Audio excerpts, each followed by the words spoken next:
मूर्ति भरते सरंच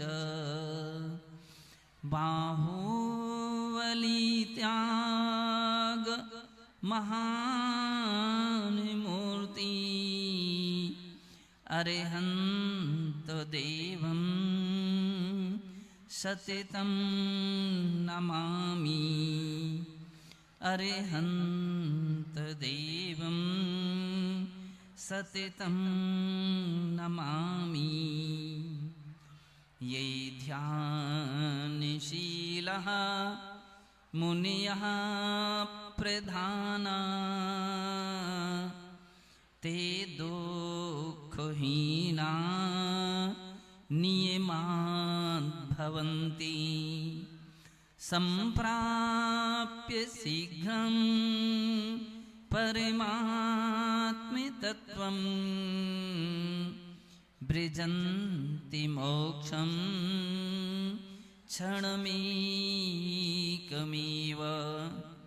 ब्रजन्ति मोक्षं क्षणमेकमेव।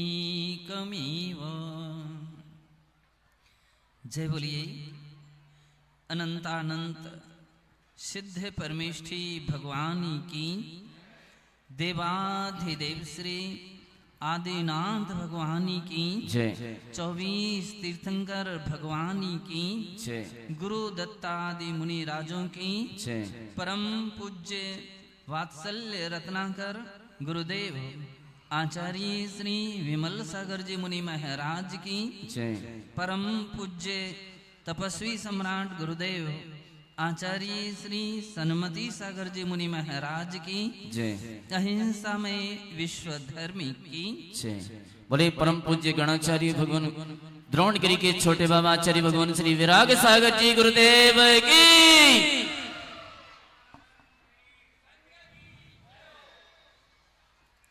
बंधु, श्रीमद जैनेन्द्र पंच कल्याणक द्रोणगिरि जी का आज तीर्थंकर भगवान का राज्याभिषेक की यहाँ प्रस्तुति दी जा रही थी। शास्त्रों में उल्लेख है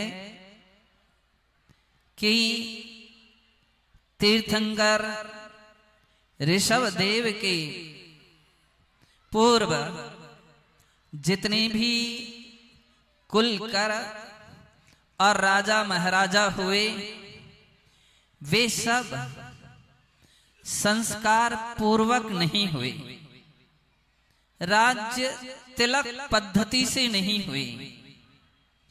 केवल प्रजा ने उन्हें अपना मुखिया मान करके, प्रधान मान करके उन्हें वह आदर और वह सम्मान दिया। स्वयंभू स्तोत्र के अंदर में आचार्य श्री समंत्रभद्र महाराज ने जहां आदिनाथ भगवान की आराधना और स्तुति की है, वहां पर उन्होंने इस बात को लिखा, प्रजापतिर्यः प्रथमं जिजीविषु, अर्थात प्रजापति प्रथम राजा जिनका विधि पूर्वक राज्य तिलक हुआ था वह महाराजा ऋषभ देव थे। यह हमारे लिए बहुत बड़ी शिक्षा प्रदान करने वाला एक अवसर है कि आमतौर पर जहां पर एक राजा अपनी गद्दी को प्राप्त कर लेता है उसे वह छोड़ना नहीं चाहता है। एक नेता अपनी कुर्सी को प्राप्त कर लेता है तो उसे वह सहसा छोड़ना नहीं चाहता है। उसकी हर कोशिश रहती है कि केवल मैं और मैं ही इस कुर्सी का अधिकारी बना रहूं। लेकिन हमारे प्राचीन शास्त्र ग्रंथ और पुराण इस बात के उदाहरण हैं, जहां पर उल्लेख मिलता है कि राजा महाराजा अंत में स्वयं अपने जीते जी अपने राज्य प्रथम पुत्र के लिए अथवा योग्य पुत्र के लिए राज तिलक करके और सन्यास धारण कर लेते हैं, दीक्षा की ओर निकल जाते हैं अथवा धर्म ध्यान में अपना समय व्यतीत करते हैं। यह एक बहुत बड़ा उदाहरण महाराजा नाभिराय ने अपने समय में प्रथम बार प्रस्तुत किया। यह एक ऐसा उदाहरण है कि अपने हाथ से राज्य तिलक किया। और यह भी इतिहास उस समय का एक ज्ञात इतिहास है कि जहां पर उल्लेख मिलता है कि एक मात्र राजा इस देश के थे तो वे महाराजा नाभिराय थे। नाभिराय एक ऐसे महाराजा थे, ऋषभ देव के पिता थे, जिनके हाथ घुटनों तक पहुंचते थे। यूं तो जितने भी महापुरुष विशेष करके तीर्थंकर होते हैं उन सबके हाथ घुटनों तक होते हैं। आप कभी खड़गासन प्रतिमाओं को देखेंगे, जैन प्रतिमा में विशेषता मिलेगी कि हर उन तीर्थंकर भगवान की प्रतिमाओं के हाथ घुटनों तक होते हैं। बंधो, नाभिराय के भी हाथ घुटनों तक थे, इसलिए वे उस समय के एक ऐसे महापुरुष थे जिनके हाथ घुटनों तक थे। तो उनकी विशेषता विशेषण के रूप में उनके नाम के साथ जोड़ा जाता था अजानु बाहु। अजानु, जानू का अर्थ होता है घुटना और बाहु यानी हाथ। जिनके हाथ घुटनों तक होते हैं उन्हें अजानु बाहु कहते हैं। अजानु बाहु नाभिराय ऐसा पूरा नाम उनका था। आज अपन केवल छोटे से रूप में नाम लेते हैं, संकेत के रूप में नाभिराय अकेला ले लेते हैं। पूरा नाम अजानु बाहु नाभिराय था। और वे ऐसे महाराजा थे जो प्रजा के लिए अपने परिवार के सदस्यों के तुल्य मानते थे और उनका लालन पालन किया करते थे। अपने पुत्र की तरह प्रजा का पालन करना महाराजा नाभिराय का प्रथम धर्म था। यही कारण है कि सारी प्रजा उन्हें अपना नायक मानते थे, अपना राजा मानते थे। बंधो, इसी कारण से भारत देश का पुराना नाम महाराजा नाभिराय के नाम से अजनाभ वर्ष पड़ा था। अजनाभ वर्ष और नाभि खंड, ये दो नाम पुराणों में उल्लेख मिलते हैं कि दो नाम हमारे प्राचीन इतिहास के उदाहरण हैं। और इस बात के उदाहरण हैं कि एक ऐसे महाराजा नाभिराय और वह ऋषभ देव के पिता जो थे, जिनके नाम से भारत देश का पुराना नाम नाभिराय पड़ा। बंधो, समय व्यतीत होता गया और इतना समय व्यतीत होता गया कि महाराजा नाभि राय जो थे, उन्होंने अपनी आयु और अपनी उम्र की ध्यान में रखते हुए अपने पुत्र ऋषभ देव के लिए राज्य तिलक की रूपरेखा बनाई। एक और याद रखिए, सिद्धांत यह है कि तीर्थंकर जो होते हैं, एक ऐसा नियोग है कि तीर्थंकर अपनी माता और अपने पिता की इकलौती संतान होते हैं, इकलौती संतान होते हैं, अर्थात ना उनके भाई होते हैं और ना उनकी कोई बहन होती है, केवल इकलौती संतान होते हैं। और देखिए, तीर्थंकर जो बाल ब्रह्मचारी होते हैं वो तो बाल ब्रह्मचारी हैं, और जो बाल ब्रह्मचारी नहीं होते हैं, विवाह पद्धति से जिनकी शादी होती है, बंधो उनके यहां नियम से पुत्र ही होते हैं। यह एक उन्नाव सर्पणी काल का प्रभाव क्या पद्धति में कहीं परिवर्तन भी आया है। महाराजा ऋषभदेव के 101 पुत्र हुए तो 2 पुत्रियां भी हुई। जिस समय महाराजा ऋषभदेव ने मर्यादा ऋषभदेव के लिए राज्य तिलक किया जा रहा था, उस समय 32,000 राजा थे। ये बात भी पंडित जी विचारणीय है। महाराजा ऋषभदेव के समय 32,000 राजा थे, लेकिन हाँ, ऐसा अपने यहाँ जब भी पंचकलनक होते हैं, यह प्रतिक्रिया की ही जाती है। सत्य तो ये है, ऋषभदेव अपने समय के प्रथम जिजीविषु थे, पहले प्रजापति थे, पहले राजा थे। बंधो, तीर्थंकर ऋषभदेव का प्रभाव तो जन्म से क्या, जन्म के पहले से ही प्रारंभ हो गया था।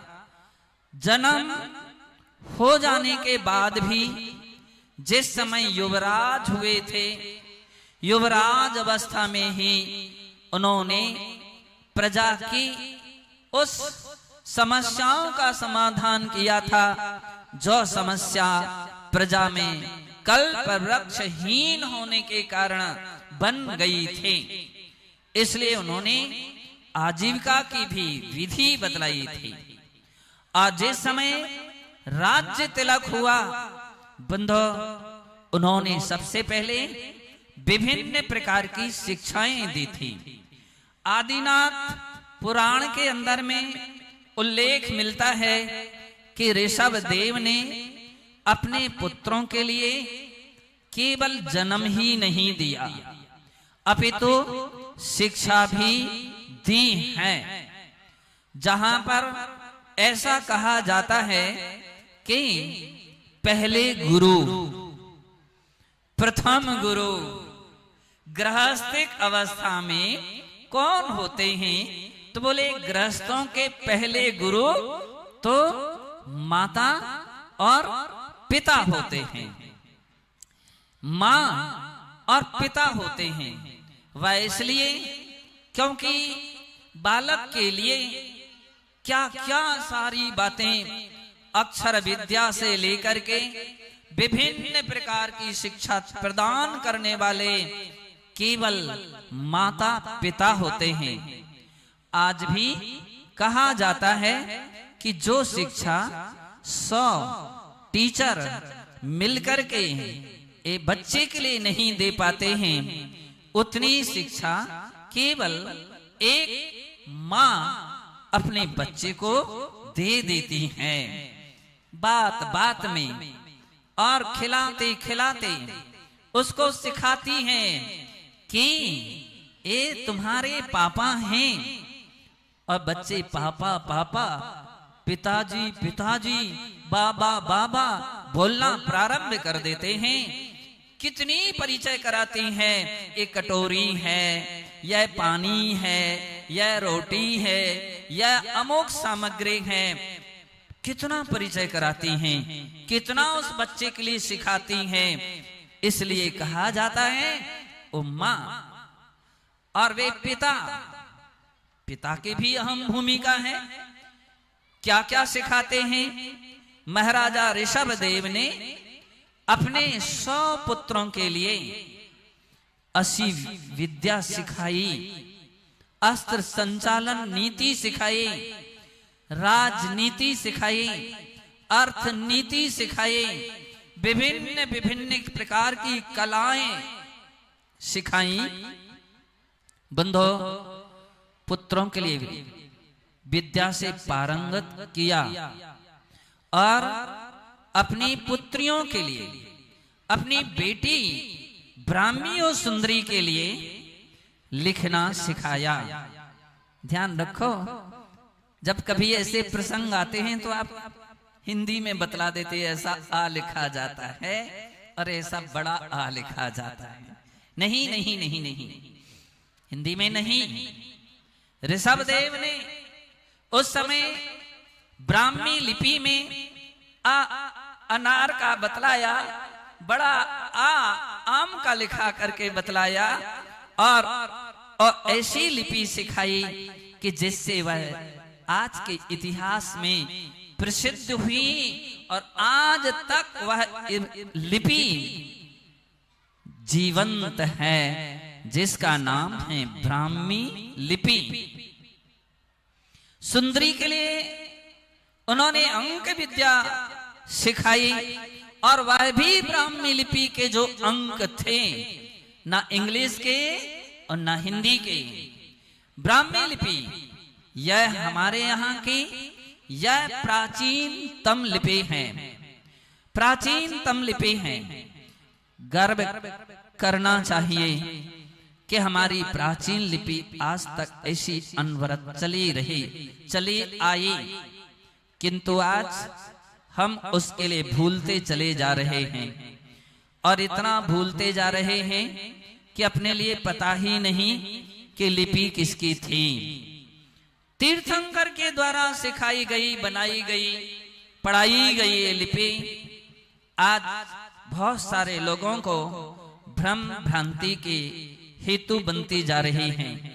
और ये सबसे बड़ी अपनी कमजोरी है कि हमने अपनी लिपि पर कभी ध्यान नहीं दिया। कम से कम और कुछ हो या ना हो, णमोकार मंत्र जरूर अपने यहाँ ऐसी लिपि में लिखा हुआ होना चाहिए ताकि याद रहे यह ऋषभदेव के द्वारा पढ़ाई गई ब्राह्मी लिपि है। बंधो, लोग कहते हैं बेटी बचाओ बेटी पढ़ाओ, किसका नारा था? किसका? आप कहते मोदी जी का? नहीं, सत्य है क्या? बेटी बचाओ और बेटी पढ़ाओ, यह हमारी प्राचीन संस्कृति ऋषभदेव की थी। उन्होंने अपनी बेटी को बचाया भी और अपने हाथ से लिख करके पढ़ाया भी। इसलिए मुझे लगता है कि मोदी जी ने उसी बात को आगे बढ़ाया और जनता के लिए एक इस संस्कृति को स्मरण कराने के लिए कदम उठाया आम जगत के लिए कि बच्चों को केवल जन्म मत दीजिए, पढ़ाओ भी और सुसंस्कार भी दो। पुराने समय में दादी या नानी माँ समय समय पर बच्चों के लिए किस्से और कहानी के माध्यम से बहुत सारी शिक्षाप्रद बातें छोटी सी उम्र से ही पढ़ाना प्रारंभ करते थे और उन बच्चों के लिए वह जीवन भर का पाठ बन जाते थे। लेकिन समय बदलता जा रहा है। आज ना तो माँ के लिए फुर्सत है, ना नाना और नानी और दादी के लिए फुर्सत है। वो ऐसी कोई बातें करते ही नहीं हैं। ज्यादा हुआ तो अपने बच्चे के लिए मोबाइल पकड़ा देती हैं। ऐसे ही करते हैं ना, आप मोबाइल पकड़ा देते हैं। सोचो उन बच्चों पर क्या संस्कार पड़ेंगे। इस छोटी सी नन्ही सी उम्र में अगर आपने जहां नमोकार मंत्र सिखाना चाहिए था, जहां पौराणिक कथाएं सुनाना चाहिए था, वहां आपने मोबाइल पकड़ा दिया। याद रखिए, जब आपकी आखिरी समय, अवसान का समय आएगा, मृत्यु की बेला आएगी, तो बच्चा भी तुम्हारे लिए वो मोबाइल ही पास में रख देगा और इसी को देखते रहो, सुनते रहो। नमोकार मंत्र सुनाने वाला नहीं मिल पाएगा। इसलिए हे माताओं, हे पिता, बच्चों के लिए केवल जन्म नहीं, जन्म के साथ शिक्षा और संस्कार भी दीजिए।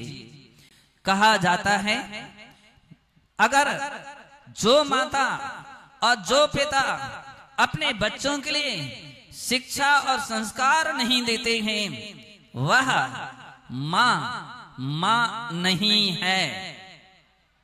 क्या है? माता शत्रु। जो पिता अपने बच्चों के लिए शिक्षा और संस्कार नहीं देते हैं, सुसंस्कार नहीं देते हैं, वो पिता बैरी।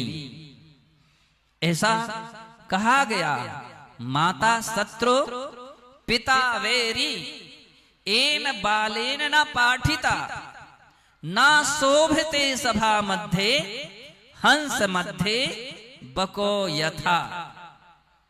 जैसे हंस के बीच में कौवे की शोभा नहीं रहती है, उसी प्रकार संस्कार और शिक्षा विहीन बच्चे की भी धार्मिक लोगों के बीच में शोभा नहीं होती है। बंधो, परिवार परिचय देता है कि आपके बच्चे से यह शिक्षा मिलती है कि आपका घर कैसा है। यदि बच्चे सुसंस्कारित हैं, घर शांति और आनंद से भरा रहेगा।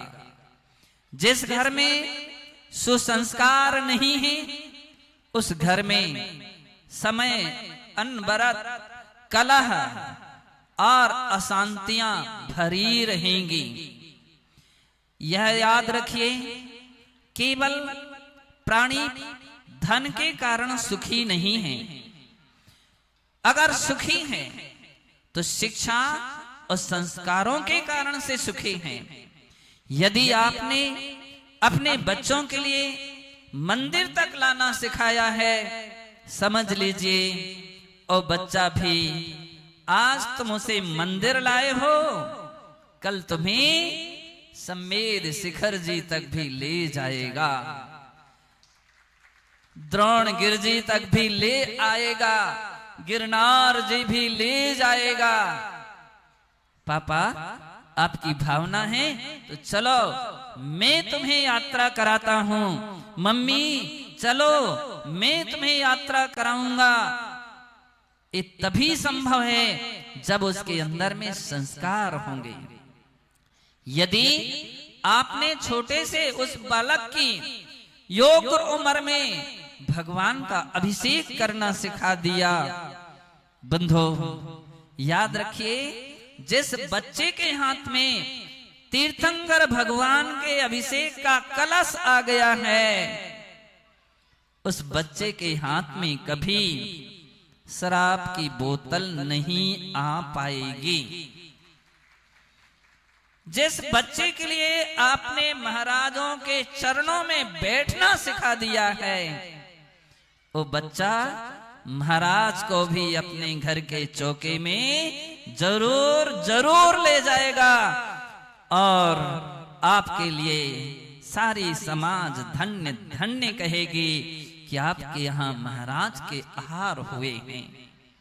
वो घर स्वर्ग कहलाएगा, अन्यथा ओ नरक कहलाएगा। बंधो, मैं जो बतला रहा था, राज्य तिलक हुआ, राजनीति धर्म नीति से जुड़ करके चलते हैं, तभी वह सम्यक राजनीति कहलाते हैं। जो राजनीति धर्म को छोड़ करके चलते हैं, वह कभी भी सम्यक नहीं हो पाते हैं और वह कभी टिक भी नहीं पाते हैं। पुराण ग्रंथ इस बात के उदाहरण हैं।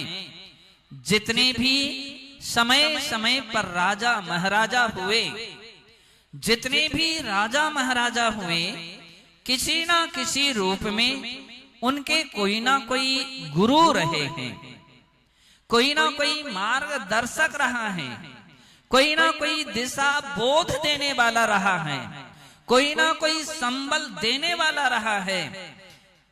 तब कहीं वह राजनीति सफलता को प्राप्त हुई है। अगर ये कुछ ना हो तो वह राजनीति कभी सफल नहीं हो पाती है। राजनीति के विषय में कहा जाता है, आज हम देखते हैं कि लोग वोट के समय घर घर द्वार द्वार मिलने जाते हैं। कब? केवल वोट के समय, केवल चुनाव के समय घर घर जाते हैं। लेकिन फिर ऐसा कभी नहीं देखा जाता है कि इसके बाद कभी कोई घर घर गया हो, ये नहीं देखा जाता है। इसका मतलब कि कहीं अंतर हमको समझ में आता है कि वोट वास्तविकता में मांगने से नहीं, आपकी योग्यता से मिलना चाहिए। बहुत बड़े बड़े कानून अभी बनते चले जा रहे हैं, पहले की अपेक्षा, कि अब आप ज्यादा दीवालों पर नहीं लिख सकते हैं, आप ज्यादा माइकों के द्वारा प्रचार नहीं कर पा सकते हैं, आचार संहिता लागू हो जाती है। इसका पीछे सिद्धांत है, आपका व्यक्तित्व सामने आना चाहिए कि आप कितना प्रजा से जुड़ करके चल रहे हैं। यदि आप प्रजा से जुड़ करके चलते हैं तो बिना मांगे और बिना कहे प्रजा आपको चुनेगी, और यदि ऐसा नहीं है तो आप कितने भी आगे आ जाइए, नोट बांट करके वोट खरीद लीजिए। नोट बांध करके बांट करके आप आज वोट खरीदोगे तो निश्चित है वो भरण किसी ना किसी रूप में गद्दी पाने के बाद, कुर्सी पाने के बाद पहले आप अपना गड्ढा नियम से भरोगे, इसके बाद फिर प्रजा की ओर दृष्टि दोगे। बंधो, तीर्थंकर ऋषभदेव की परंपरा नहीं थी। वो अपने व्यक्तित्व से आगे बढ़े थे और एक ऐसे आगे बढ़े थे कि प्रजा ने अहो भाग्य मान करके उन्हें बंधो सम्मानित किया था। 32,000 राजा गण, हर तीर्थंकरों के राज्याभिषेक के वर्णन में मिलता है कितने सारे राजा गण तीर्थंकरों के उस राज्याभिषेक में शामिल होते हैं। सत्य तो ये है, अगर सिद्धांत से देखें तो शांतिनाथ, कुंथुनाथ और अरहनाथ ये 3 चक्रवर्ती थे, और इसलिए उनके लिए 32,000 देव, चक्रवर्ती के लिए 32,000 राजा, मुकुटबद्ध राजा उनके लिए अधीन रहते हैं और उनके लिए समर्पित रहते हैं, आज्ञा आदेश का पालन करने के लिए नतमस्तक रहते हैं।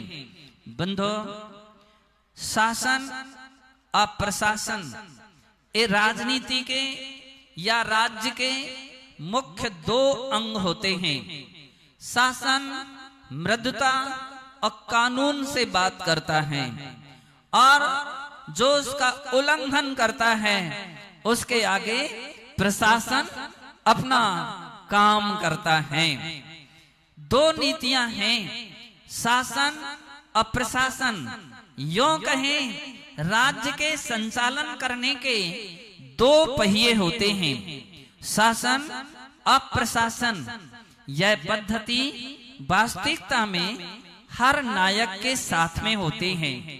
हम लोग साधु जन जब बैठते हैं तो हम लोग भी ऐसा ही कहते हैं, तीर्थंकर भगवान महावीर स्वामी के शासन में हम लोग अपना जीवन व्यतीत करते हुए सौभाग्य मान रहे हैं।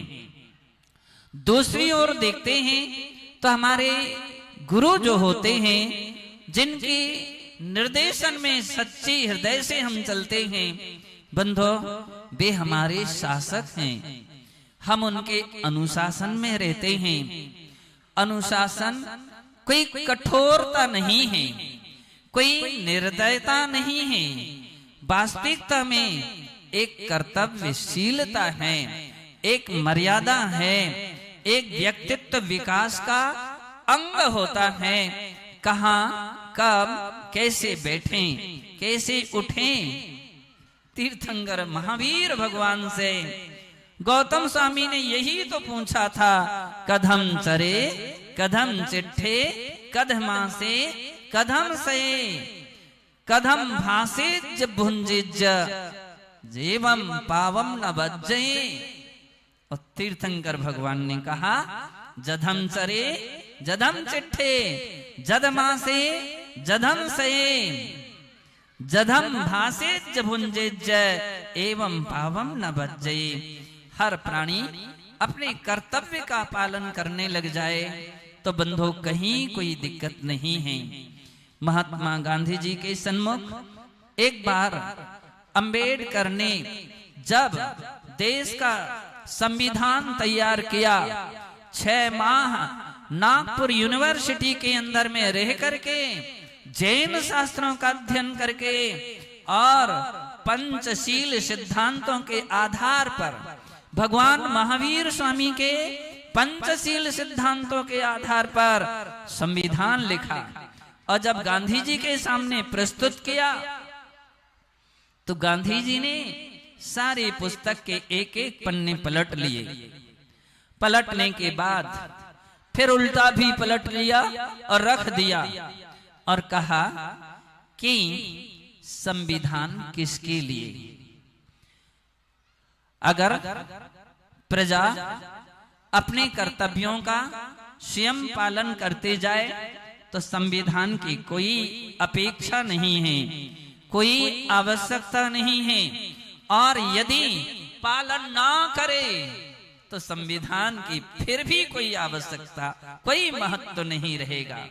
बंधो, सत्य ते है, नियम कानून उनके लिए नहीं होते हैं जो उस पद्धति से चलते हैं। नियम कानून उनके लिए रखे जाते हैं जो उन पद्धतियों का उल्लंघन कर देते हैं। अनुशासन उन्हें ज्यादा कठिन और कठोर लगता है जो उस अनुशासित पद्धति से नहीं रहते हैं। उन्हें कठिन कठोर लगने लगता है, लेकिन सम्यक पद्धति से चलने वालों के लिए वह हर्ष और आनंद का विषय बन जाता है। तीर्थंकर ऋषभ देव की यह राज्य तिलक हम सब के लिए बहुत सारी शिक्षा को प्रदान करता है, बहुत सारी अच्छी बातों को संस्कारित करता है। आप अपने घर में भी रहें, अपने परिवार के लिए अनुशासित करने की कोशिश करें। अनुशासित तभी व्यक्ति होगा जबकि उन्हें छोटे से ही अच्छे संस्कार और शिक्षा प्रदान की जाए। यदि माता पिता प्रारंभिक दशा में शिक्षा नहीं देते हैं तो बाद में उन्हें पछताना पड़ता है। ऐसे बहुत कुछ लोग हमारे पास समय समय पर आते हैं जो बतलाते हैं कि हम अपने संतान से दुखी हैं, अपने बच्चों से परेशान हैं, हमारे बच्चे ऐसे दुर्व्यसनी हो गए, या जवाब देते हैं आदि आदि। तब लगने लगता है कहीं ना कहीं मिस्टेक भी तो आपकी हुई है, कहीं ना कहीं आपकी मिस्टेक है, उसकी सजा आप प्राप्त कर रहे हैं। बंधो, प्रारंभ से ही सावधान रहिए कि आपके बच्चे जवाब देना तो बहुत दूर की बात है, आंख ऊपर उठा करके भी ना देख पाए, इतने संस्कार भर दीजिए। उनके लिए बुरे रास्ते से हटाना, रोकना एक बात की बात है। आप ऐसे संस्कार डाल दीजिए कि वे उस दिशा में कदम भी ना बढ़ा पाए, तो निश्चित है आपके घर में भी यह अनुशासन सुख शांति और आनंद की वर्षा करेगा, घर को स्वर्ग बना देगा। हम सब यह तीर्थंकर भगवान की इस राज्याभिषेक से शिक्षा ग्रहण करके जीवन को धन्य करें। जय बोलिए आदिनाथ भगवान की। बोले परम पूज्य आचार्य गुरुवर श्री विराग सागर जी गुरुदेव की। देखिए, पूज्य गुरुदेव ने प्रवचन के माध्यम से एक बहुत महत्वपूर्ण बात बताई थी। यहाँ पर विद्युत पर भी बैठा हुआ है। आचार्य श्री ने जो लिपि की बात की थी, ब्राह्मी लिपि की, तो पूज्य गुरुदेव के कर कमलों से 18 लिपियों का सृजन हो चुका है। उसमें स्वास्थ्य की लिपि आदि आदि बहुत सारे नाम है, उसमें ब्राह्मी लिपि भी है, शायद ब्राह्मी लिपि भी है उसमें। 90 ग्रंथ लिख चुके। तो 18 लिपियों का सृजन हो चुका है और वो विरागोदय में पत्थर पर उकेरी गई हैं। जब विरागोदय में पंचकल्याण प्रतिष्ठा महोत्सव था, उस समय एकलव्य यूनिवर्सिटी की कुलपति डॉक्टर सुधा मलैया जब आई थी तो उन्होंने एक चर्चा की थी और पूज्य गुरुदेव विराजमान थे, पूज्य गुरुदेव विनम्र सागर जी, और हम भी वहां थे। तो उन्होंने कहा कि अगर इन लिपियों का अध्ययन किया जाए, इन लिपियों को सीख लिया जाए, तो जैन शासन पर एक बहुत बड़ा उपकार हो जाएगा। क्योंकि मोहनजोदड़ो, हड़प्पा में जितनी भी मोहरे हैं, सिक्के हैं, उन पे वो भाषा लिखी हुई है। अगर उन लिपियों को सीख लिया जाए तो हम अच्छी से अच्छी प्रशस्तियों को पढ़ सकते हैं, उन मोहरों की भाषा को पढ़ सकते हैं। और वे सारी मोहरें जिन पर जैन इतिहास लिखा हुआ है, लेकिन भाषा न पढ़ने के कारण उन्हें हम पढ़ नहीं सकते हैं। हमारा तो ये विचार है, ये भावना है कि वे 18 लिपियां प्रत्येक क्षेत्र पर, चाहे द्रोणगिरी हो, चाहे विरागोदय हो, अथवा अन्य अन्य क्षेत्र हो, सभी स्थानों पर एक स्तंभ बना करके उन पर लिपिबद्ध की जाए, तो वे लिपियां इतिहास में अजर अमर हो जाएंगी। हम पढ़ेंगे, बच्चे पढ़ेंगे, तो निश्चित रूप से जिन शासन पर एक बहुत बड़ा उपकार होगा। पूज्य गुरुदेव ने अपने प्रवचन के माध्यम से बताया था। आइए जिन वाणी स्तुति के लिए सभी लोग खड़े हो जाएंगे। ही जिन वाणी भारती धोए जपो दिन रे, जो तेरा शरणाग है ते पावे सुख चैन। जा वाणी के ज्ञान से सूझे लोकालोक, सो वाणी मस्तक चढ़ो सदा देत हूँ धो। देव भजो अरिहंत को, गुरु सेवा निर्ग्रंथ। दया धर्म पालो सदा, यही मोक्ष का पंथ। सभी लोग गाय सर्ग करेंगे।